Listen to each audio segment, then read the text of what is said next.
অধিকার রয়েছে সেটাকে বাংলাদেশ থেকে Seven states of India, eastern part of India, called Seven Sisters. They are landlocked country, landlocked region of India. বারবার ভারতকে হুঁশিয়ারি, সেভেন সিস্টার্স নিয়েও হুমকি। কেন নজর শিলিগুড়ি করিডোরে? সাত ভাই চম্পা জাগরে জাগো। বাংলাদেশে কট্টরপন্থীদের বারবারন্তে সিনেমার এই সংলাপই মনে করছেন অনেকেই। কারণ ইউনুস থেকে উঠতি ছাত্রনেতা হাসনাত আবদুল্লাহ, তাদের নজর মাত্র 20-22 কিলোমিটারের দিকে। ঢাল তরোয়াল না থাকলেও পাকিস্তানের ইন্ধনে চিকেন নেক্স ধরতে উঠে পড়ে লেগেছেন ওরা। কিন্তু কি এই চিকেন স্নেক? মূলত 22 কিলোমিটারের অঞ্চল, যা শিলিগুড়ি করিডোর নামেও পরিচিত।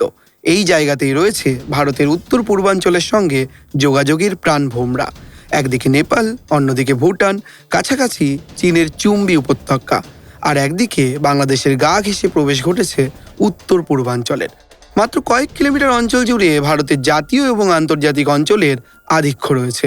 এমনকি বিতর্কের দোকলামও বেশ কাছে। দাবি, এই অঞ্চল থেকে মাত্র 100 কিলোমিটারের মধ্যেই ওত পেতে রয়েছে ভারতের বিপদ, যে অঞ্চলকে সুরক্ষিত রাখতে সদা তৎপর ভারতের সেনাও। সম্প্রতি একাধিক সমরাস্ত্র পরীক্ষা হয়েছে ওই সমস্ত অঞ্চলে। বাংলাদেশের দিবাস্বপ্ন। এই অঞ্চলকে দখল করতে পারলে ঠাকুরগাঁও, পঞ্চগড়, দিনাজপুরের মতো জেলার সঙ্গে শিলিগুড়িকে মিশিয়ে ফেলা যাবে। এর সঙ্গে দাবি, সেভেন সিস্টার্স অর্থাৎ উত্তর পূর্বের 7 রাজ্যের সঙ্গে যুক্ত হওয়া সম্ভব বাংলাদেশের। ইন্ধন দিচ্ছে পাকিস্তান। যদিও শুনতে সহজ হলেও প্রবল পরাক্রমশালী ভারতের জন্য এটা কোনো হুমকি নয়। কারণ হিসেবে দাবি, চট্টগ্রাম থেকে রংপুর, ভারতের সামনেও রয়েছে বাংলাদেশের একাধিক চিকেন স্নেক। কিন্তু এই হুঁশিয়ারি নিয়ে কি করতে পারে ভারত? এবার কি কিছু করবে মোদী সরকার? প্রথম জানতে হবে চিকেন নেকটা কি। চিকেন নেকটা একটা জায়গা, মানে একটা মুরগির গলা, সেটা এতই সরু সেটা কাটলে ভারতের যে 7টা উত্তর পূর্ব রাজ্য আছে, যে 7 সিস্টার্স, সেগুলো সেই 7টা রাজ্য কেটে যাবে। তো এইটার দৈর্ঘ্য এবং এটার লম্বা কত, এটা হচ্ছে যেটা আপনারা সবাই জানেন, এটা 60 কিলোমিটার বাই 120 কিলোমিটার। তার সবচেয়ে কম দৈর্ঘ্য যে জায়গাটা, সেটা হচ্ছে একদম দিনাজপুর এবং আলিপুরদুয়ার ওর পাশে, সেটা হচ্ছে 22 কিলোমিটার, মানে 22 কিলোমিটার। 83 কিলোমিটার এই রংপুরে যদি আমরা কেটে দিই, তাহলে যেটা আজকে 22 কিলোমিটার অথবা 60 কিলোমিটার দৈর্ঘ্য দেখছে, ওয়াইড দেখছে, সেটা হয়ে যাবে 120 কিলোমিটার। আর যারা 7 সিস্টার্সের স্বপ্ন দেখেন যে ভারতের 7 সিস্টার গ্রেটার বাংলাদেশের পার্ট হবে, যদি কোনো দিন এটা হয়, এটা মুঙ্গেরিলালকে আবার হাসিন স্বপ্নে আমি বলছি, এটা কোনো দিন সম্ভব না। এইটা 7টা 7 সিস্টার নিতে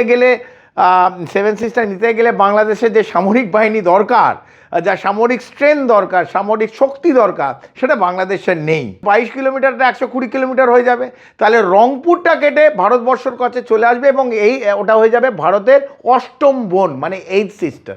এবং এটা যখন করতে যদি সাহস দেখায়, নিচে আর একটা জায়গা আছে, দর্শকরা দেখবেন, ফেনী বলে একটা জায়গা আছে চট্টগ্রাম এবং কক্সবাজারের ওপরে, সেটা 22 কিলোমিটার। এবং এই 22 কিলোমিটার যারা ওপরে আমাদের 22 কিলোমিটার দেখেন, ভারতের 22 কিলোমিটার দিকে ভাবছেন, আমরা কিন্তু ওই 22 কিলোমিটারটা কেটে নিতে পারি নিচে, যেই ঠিক চট্টগ্রাম এবং কক্সবাজারের ওপরে ফেনী বলে একটা নাম আছে, 22 কিলোমিটার। আর এই 22 কিলোমিটার যদি কেটে যায়, তাহলে চট্টগ্রাম এবং কক্সবাজার জুড়ে যাবে হচ্ছে মিজোরাম এবং আমাদের ত্রিপুরার সঙ্গে। যদি যারা মুঙ্গেরিলাল কি হাসিন স্বপ্নে বাংলাদেশ ভাবছে যে 7টা উত্তর পূর্ব কাটবে, আমরা সমুদ্র সৈকত বানিয়ে দেবো হচ্ছে ত্রিপুরায় এবং মিজোরামে, তারা কিন্তু কক্সবাজার আর এই যে সেন্ট মার্টিন আইল্যান্ড, যেটা মার্কিন যুক্তরাষ্ট্র ভেবেছিল নিয়ে যাবে, সেই ট্যুরিজম স্পট কিন্তু এদের সঙ্গে এসে যাবে। তো ভারতের 7 সিস্টার কিন্তু অ্যাকচুয়ালি আমাদের 9টা নবম বোন হয়ে যাবে কিন্তু কক্সবাজার, চট্টগ্রাম। তাই ভেবে সবাইকে কথা বলতে হবে। কথায় বলে, বেশি বাড়াবাড়ি করলে পতন অবশ্যম্ভাবী।